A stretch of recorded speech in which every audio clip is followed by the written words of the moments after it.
Assalamualaikum warahmatullahi wabarakatuh. Halo semuanya, perkenalkan nama saya Gigi Susanto, Prodi Sistem Informasi, Fakultas Teknologi Informasi, Universitas Kiai Haji Abdul Wahab Hasbullah, Jawa Timur. Saat ini saya berada di semester 3 kelas A.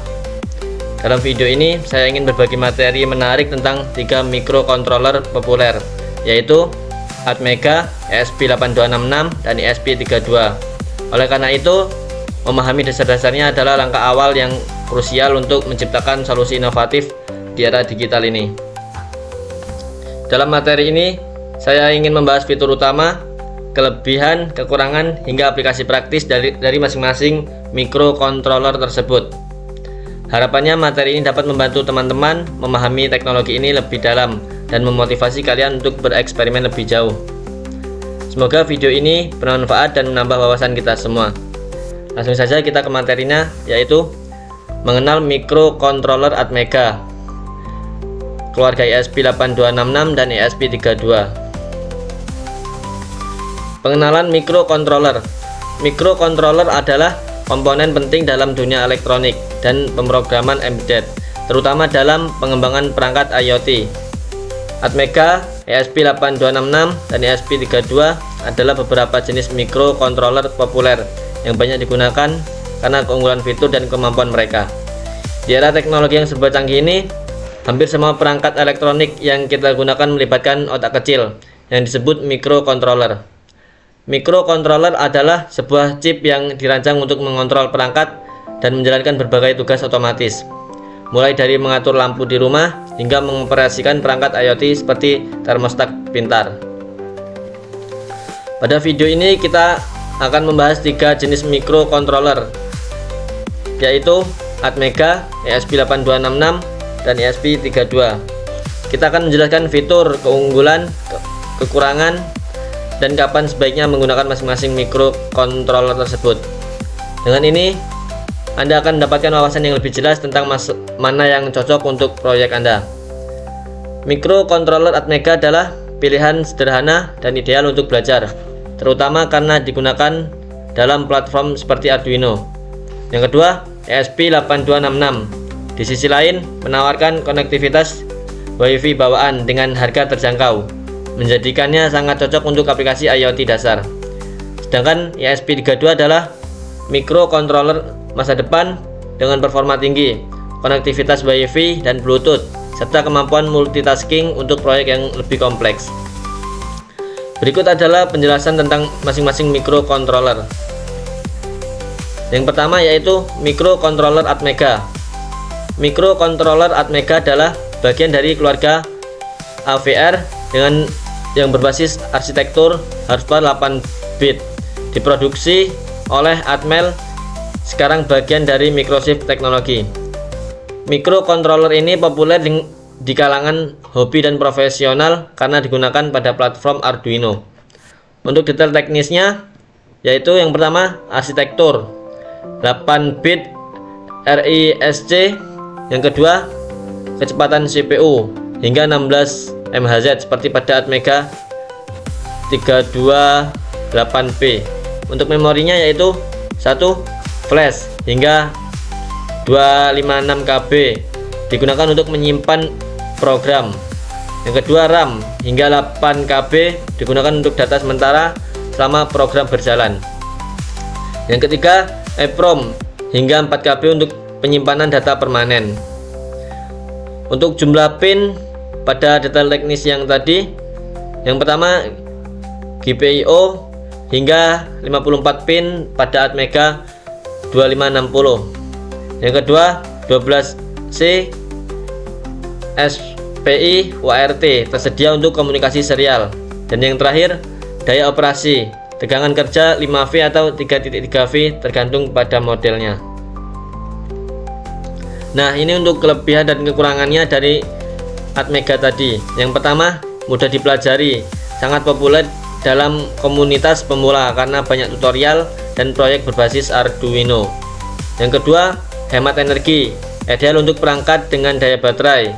Yang ketiga, stabil dan andal, cocok untuk aplikasi waktu nyata sederhana seperti pengontrol motor atau sensor. Yang terakhir, banyak perangkat pendukung, memiliki banyak modul eksternal atau sensor aktuator yang kompatibel. Di bawah ini yaitu kekurangannya. Yang pertama, kecepatan pemrosesan rendah. Tidak ideal untuk aplikasi yang membutuhkan pemrosesan cepat atau kompleks.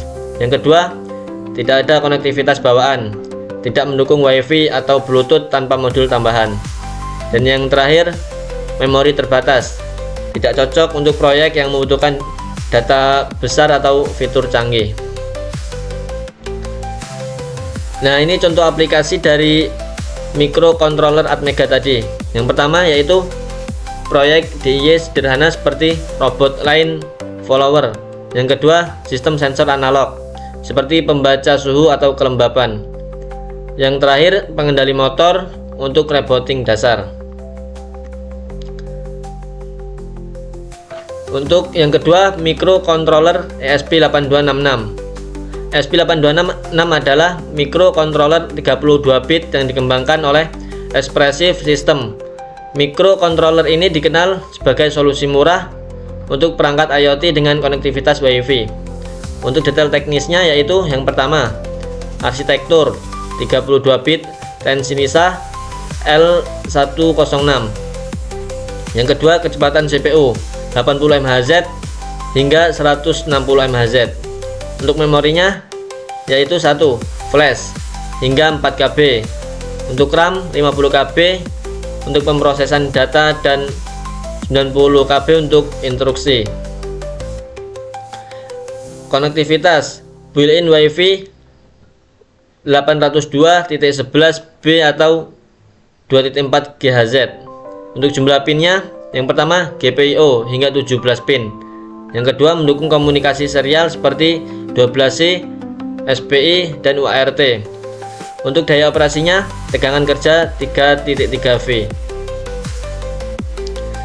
Nah, ini untuk kelebihan dan kekurangan dari microcontroller ESP3288 tadi. Yang pertama, untuk kelebihannya, yang pertama, built-in WiFi, tidak memerlukan modul tambahan untuk konektivitas internet. Yang kedua, harga terjangkau, sangat ekonomis untuk pengembangan IoT. Dan yang ketiga, kompatibilitas tinggi, dapat diprogram menggunakan Arduino IDE atau firmware seperti Node MCU berbasis Lua. Yang terakhir, performa baik, kecepatan yang cukup untuk aplikasi IoT standar. Untuk kekurangannya yaitu 1. Fitur terbatas, tidak mendukung Bluetooth. Yang kedua, GPIO terbatas, lebih sedikit pin 1 atau 0 dibanding dengan microcontroller lainnya. Yang terakhir, manajemen daya sederhana, tidak seefisien ESP32 dalam penghematan daya. Untuk contoh aplikasinya, yang pertama yaitu Node IoT, memantau suhu, kelembapan, atau cahaya melalui jaringan WiFi. Yang kedua, pengontrol smart home, mengontrol lampu atau peralatan melalui aplikasi atau internet. Yang ketiga, perangkat streaming data, mengirimkan data sensor ke server atau cloud. Ini yang terakhir yaitu microcontroller ESP32. ESP32 adalah pengembangan dari ESP8266 dengan peningkatan signifikan dalam performa, konektivitas, dan fitur. Microcontroller ini juga dirancang oleh Espressif System untuk aplikasi IoT modern. Untuk detail teknisnya, yang pertama yaitu arsitektur 32 bit Tensilica Extensa LX6. Yang kedua, kecepatan CPU hingga 240 MHz dengan dukungan dual core. Yang ketiga, untuk memorinya yang pertama yaitu 1 flash hingga 16 MB. Untuk RAM 520 KB internal, mendukung RAM tambahan hingga 8 MB. Untuk konektivitasnya, built-in WiFi, dual mode station dan access point. Yang kedua, built-in Bluetooth, mendukung Bluetooth low energy dan Bluetooth klasik. Untuk jumlah poinnya, yang pertama GPIO hingga 36 pin tergantung varian. Yang kedua, mendukung 12C, SPI, UART, ADC, DAC, dan PWM.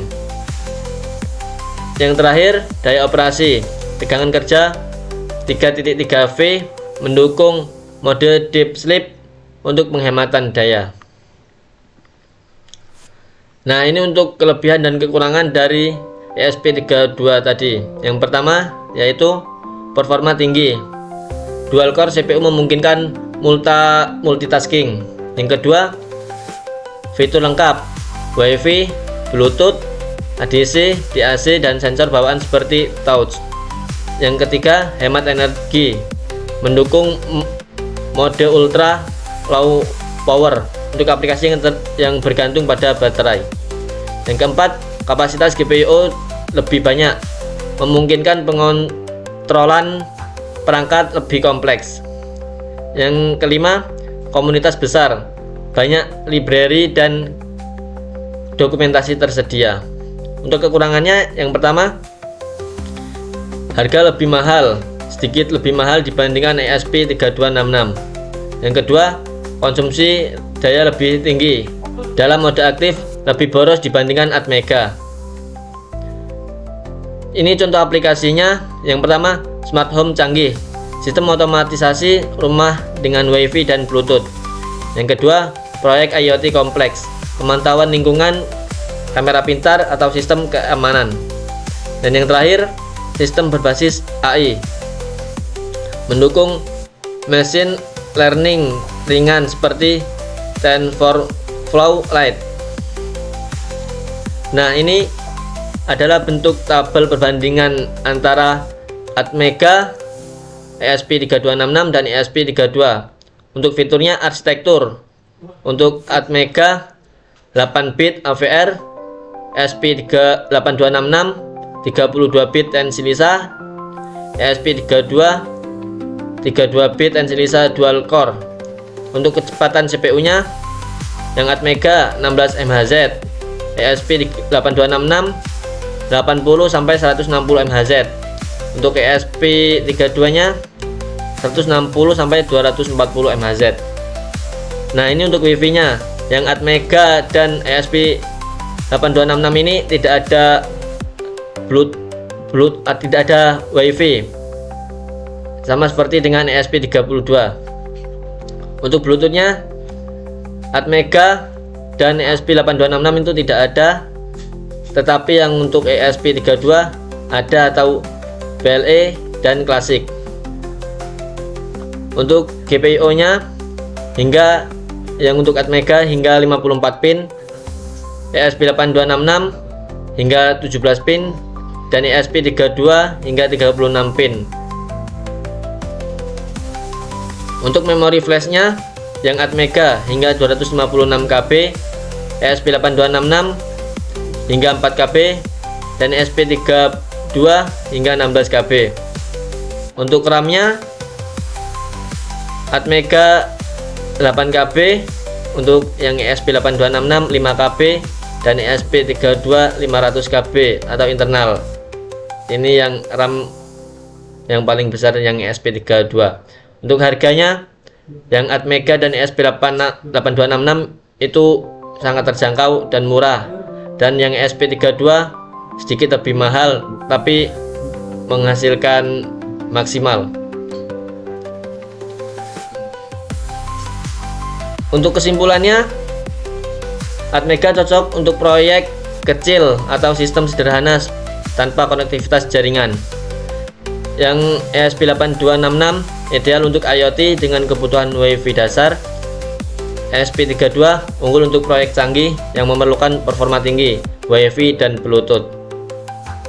Jadi kesimpulan di atas, setiap microcontroller memiliki keunikan dan keunggulan masing-masing.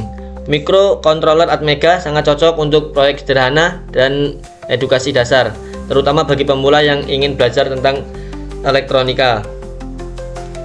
Yang ESP8266 adalah pilihan tepat untuk proyek IoT yang membutuhkan konektivitas WiFi dengan biaya rendah. Sedangkan ESP32 unggul dalam performa dan fleksibilitas, cocok untuk aplikasi canggih dengan kebutuhan konektivitas WiFi, Bluetooth, dan multitasking.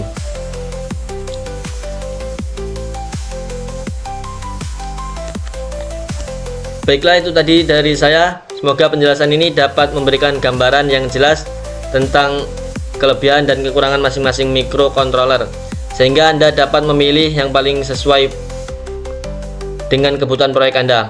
Teruslah belajar, berkreasi, dan eksplorasi di dunia teknologi, karena inovasi dimulai dari langkah-langkah kecil yang kita ambil hari ini. Saya Gigi Susanto pamit undur diri. Sampai jumpa di video selanjutnya, di mana kita akan membahas topik menarik lainnya seputar teknologi dan inovasi. Tetap semangat dan mari kita ciptakan solusi untuk masa depan yang lebih baik. Saya akhiri. Wallahul muwaffiq ila aqwamit thoriq. Wassalamualaikum warahmatullahi wabarakatuh.